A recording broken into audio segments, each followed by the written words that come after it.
We're going to continue with Hello Universe, and this is Chapter 3. See, we've already met Virgil and Valencia. Chapter 3, Help of a Different Nature. Gulliver was a good friend, guinea pig or not. Virgil could tell him anything and he wouldn't judge. And that's what Virgil needed, only he needed real, practical guidance.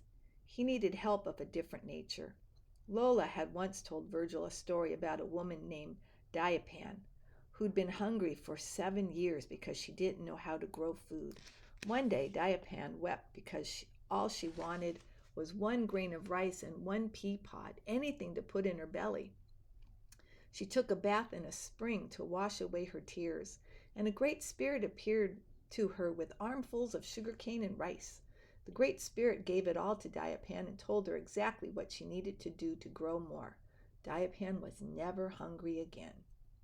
Virgil wished that he had a Great Spirit that would tell him exactly what to do, but he only had Kiori Tanaka. Virgil fed Gulliver and texted Kiori as he walked down the hall for breakfast. Under normal circumstances, he wouldn't text someone at 7:45 in the morning, especially not on the first day of summer. But nothing about Kiori was normal. Besides, she always seemed to be awake. He texts her, "Need appointment this afternoon, if that's okay." Virgil slipped his phone into the pocket of his pajamas and followed the unmistakable sounds of his parents and brothers, who were early risers because they seemed to have an endless stream of soccer practices. In the kitchen, Mom, Dad, and the Jays were drinking orange juice and letting their personalities bubble over, while Virgil tried to maneuver through all the excitement so he could get a piece of fruit or boil an egg. "Good morning, Virgilio," said Joselito. "Good morning, Turtle," said his parents, almost in unison.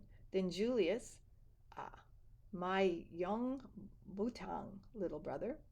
Virgil crumbled something like hello. Grumbled, that was right. Virgil grumbled something like hello. His parents and brothers were sitting in the high-backed chairs at the corner. Lola was at the breakfast table reading the newspaper. Your mother brought too many clementines, so eat as many as you can," said Lola without looking up.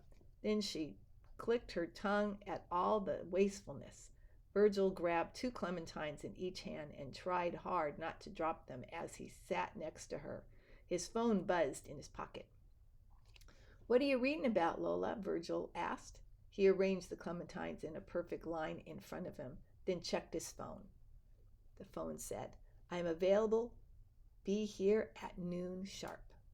Virgil laid the phone face down on the table next to the clementines. "Death and destruction across the universe," said Lola. "Godlessness around every corner." Julius craned his neck their way. "Ah, Lola, don't be such a downer." Virgil had long suspected that his brothers were crafted out of a factory that made perfect, athletic, perpetually happy children, and he was made from all the leftover parts.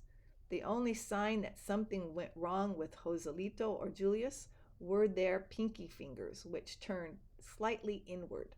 Virgil studied his own hands as they worked away at the peel on a clementine.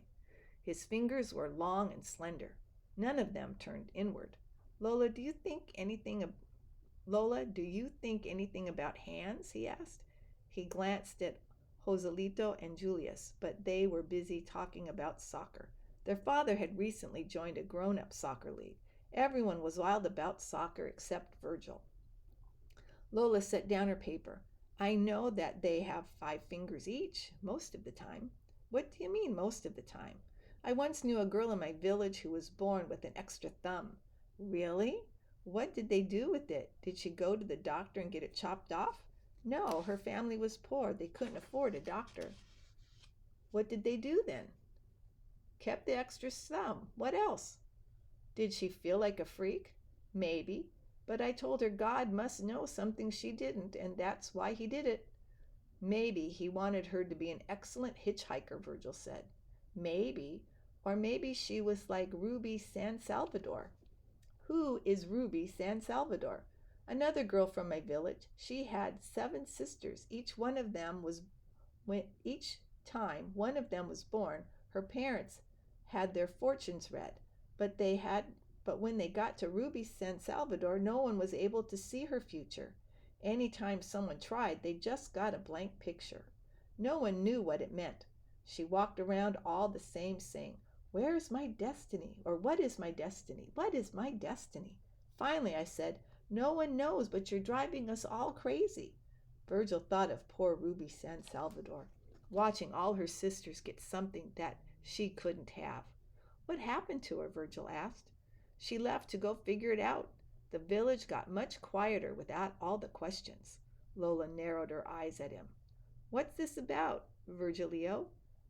Of all the questions in the world you could ask, why are you asking about hands?" "I just noticed that all my fingers are nice and straight, don't you think?" He set the clementine peels aside and put his hands on the table to show her. Lola nodded. "Yes, you have beautiful hands. You have the hands of a gifted pianist. We should put you in piano lessons, Lee." She called to Virgil's mother. "Lee?" "Yes, Manang," said Virgil's mother, who was in the middle of laughing. She was always in the middle of laughing. "How come we never put Virgilio in piano lessons, huh? He has the hands of a pianist." But Virgil's father answered and said, "Because boys need to play sports, not fool around on a silly piano. Right, Turtle?" Virgil shoved half a clementine in his mouth. Mr. Salinas lifted his glass of orange juice. "He just needs to put some meat on his bones." Lola fixed her eyes on Virgil's hands and shook her head. She mumbled. "You should play the piano, Anak. You should play in Madison Square Garden with fingers like that, I have no doubt." "Maybe I'll take lessons," Virgil said, his voice garbled from the fruit. Yes, good idea, said Lola. She shifted her eyes to his face and studied it. "You feeling better today, Anak?" Virgil swallowed the clementine and nodded. Said Lola. "How is that little pet of yours?" "He's okay, but last night I read online that guinea pigs aren't supposed to live alone because they're very social animals." Excuse me. So Gulliver's alone. Is that what's bothering you?" Gulliver had nothing to do with his grand failure, and normally Virgil wouldn't tell a lie, but this was a situation where saying yes would kill 2 birds with 1 stone, or feed 2 birds with 1 seed, as Chiori liked to say. He might get another guinea pig, and Lola would stop asking about his sorrowful face. So he said yes. Lola nodded. She didn't understand why anyone would want a pet guinea pig, but everyone knew what it was like to be lonely. "I'll talk to your mother," she said. And that is the end of chapter 3.